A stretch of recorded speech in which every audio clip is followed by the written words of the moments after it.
Coming back from a knee injury, tell me about how that came about and where you've been since. Yep, last weekend I played my first game in 3.5 months. I tore my meniscus, which is a shock absorber in my left knee. Unfortunately, it probably took slightly longer than I had hoped. But now back into kind of full training, full playing. I managed to get through 80 minutes. I was pretty tired, but I got through. The knee's all good. What motivates you at gym time? As an athlete, you might have, the vision of running out in the colours again. Is it ever that straightforward, or is it down to sort of more day-to-day motivations? Yeah, very much so. It's about wanting to get back out there and play and want to be the best player you can be.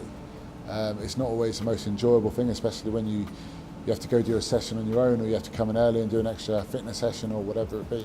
And a lot of guys actually, when they're injured, get very depressed because you're training on your own, you're not doing the enjoyable things with the rugby, you're probably not mixing with the guys as much. So it's about how you can stay kind of mentally stimulated. So it must be very satisfying then to have approached last weekend knowing that you had the chance to put in your first full 80 minutes on the pitch for Quins. Yeah, very, very satisfying. Also a little bit nervous.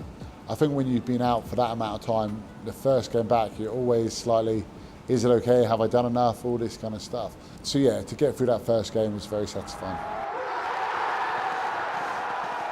Obviously, approaching this time of year, it's Six Nations in Rugby World Cup year. As much as club comes first, it's a pretty big window of matches looming, isn't it? It is, yeah, very exciting. Very exciting time for us in the Northern Hemisphere. This is a tournament we love. The rivalry between the sides, the nations, the fans, whatever it be, it's brilliant to be involved with. It's brilliant to watch, and it's a tournament everyone loves. And for you, what added motivation, knowing that if you could get those minutes under your belt for club, that country might be calling again soon? Yeah, very much so, and that's something I want to look forward to and I want to try and achieve. And I know it's not going to be easy to try and fight my way back into there with all the back row going well, and England going in the right way. But you've got to back yourself in and try and put yourself forward. But again, it comes first and foremost, getting myself fit, playing well for the club, and then hopefully I get a call. Have England been on the phone? I spoke to Eddie pre the announcement and stuff. We had a good chat, and he just said, "Look, mate, get yourself fit, and we'll go from there." How motivated are you then towards that England cap? The next one, number 67. You mentioned the back row competition there is. Yeah, it's tough. Yeah, look, you want to be out there. You want to be playing with the best players in the world, and you want to represent your country. It's as a kid, that's what I dreamt about doing. It's playing for your country, playing at Twickenham, competing against the best sides in the world and challenging yourself. And I think whenever you get an opportunity, you can never take it for granted because you don't know when the next one's going to come. And of course, when you first represented your country, or at least the second time you did, you were made captain. You seem to wear it without too much trouble in the many times that you've captained your country. Is that a fair statement to say? Yeah, I loved captaining England. It was an extremely proud time for me, and I enjoy it.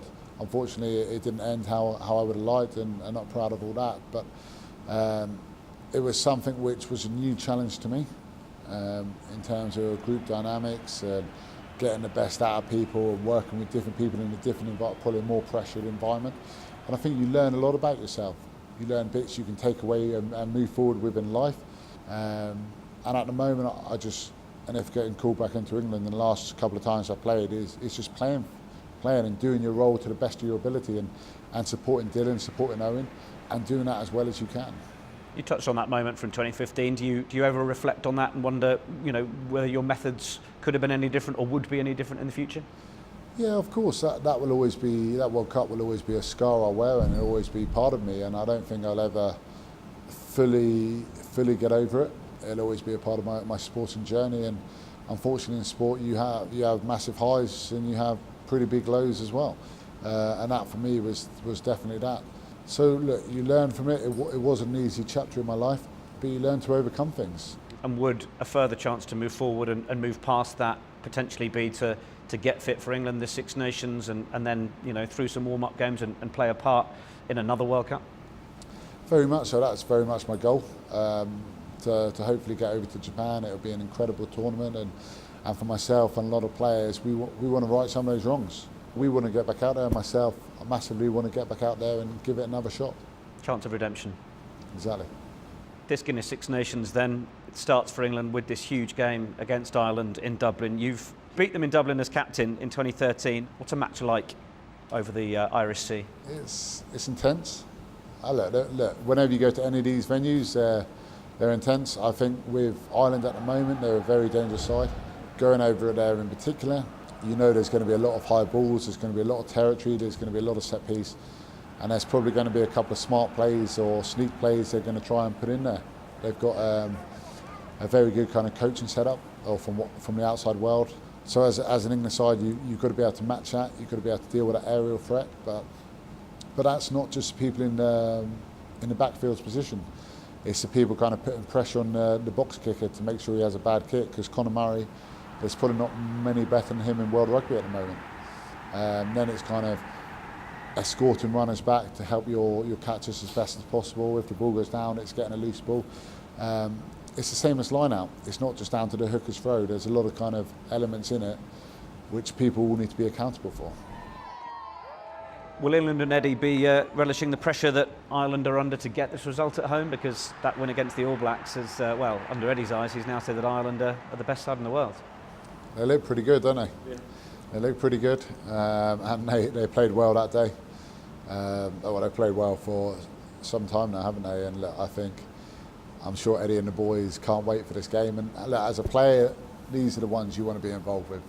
The challenges, going up against the best, whether they're technically the best side in the world, they're up there, aren't they?